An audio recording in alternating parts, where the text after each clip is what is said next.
He twisted away, and I overbalanced and fell on my face in the mud. His knife at my neck was the only thing that kept me down. Motherfucker. We weren't supposed to use weapons, I roared, furious my beta had resorted to cheating to best me. My wolf was angry at such a cheap shot, but I had enough control to freeze. Xavier lowered the knife and slapped me hard across the face. My hand flew to my cheek, more out of shock than any true pain.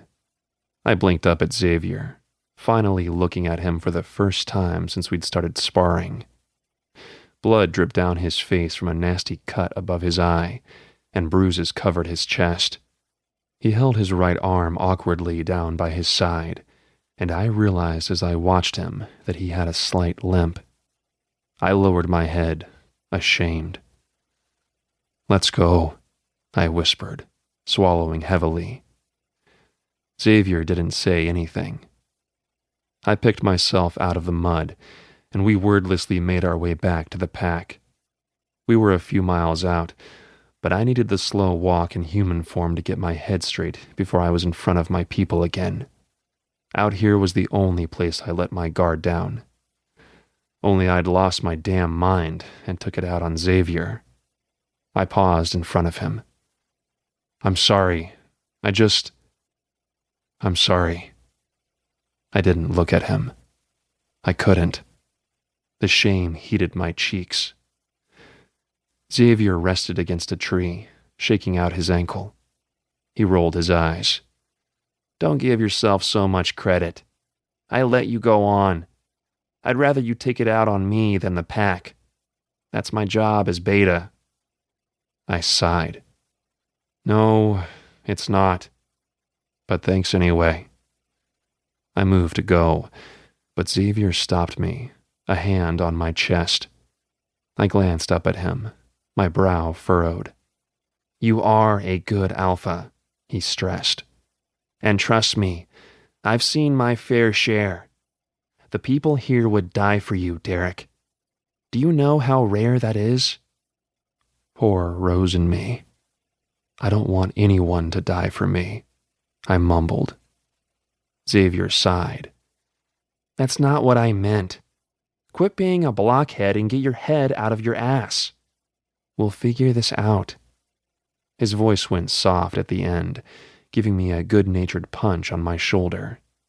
I nodded stiffly, not wanting to discuss it any further. We headed back toward the pack, but I couldn't stop thinking about Bailey.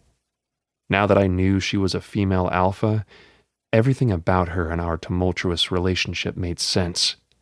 I couldn't believe I hadn't put all the pieces together earlier, that I hadn't realized it was the driving force behind every decision she made. That's why she refused to submit to me when she laid in my arms, nearly dying. Not because she didn't care for me or didn't want to be a part of my pack, because she couldn't. Alphas never submitted. They never gave in. They were always thinking about everyone else because that was their job. No thought could be spared for ourselves until everyone else had been seen to. It was how a pack survived. Maybe that was part of Bailey's attraction. She understood what it was like. She thought the same way I did. Never mind the chaos that would ensue if we actually mated. Bailey wouldn't mean to, but she'd question me in front of others. She would push back against decisions she didn't like. How long would I be able to rein myself in until my wolf took over, seeing her as a challenge, a threat? We'd fight. One of us would kill the other.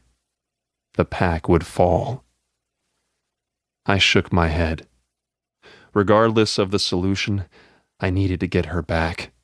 I had so much to say to her, so much I wanted, no, needed to make right.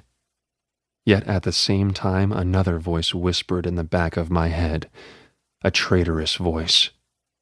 "Maybe this is for the best. You can't have two alphas in a single pack. Bailey would never submit to you. Would you risk your entire pack for her?" "Of course not," I mumbled to no one. "What's that?"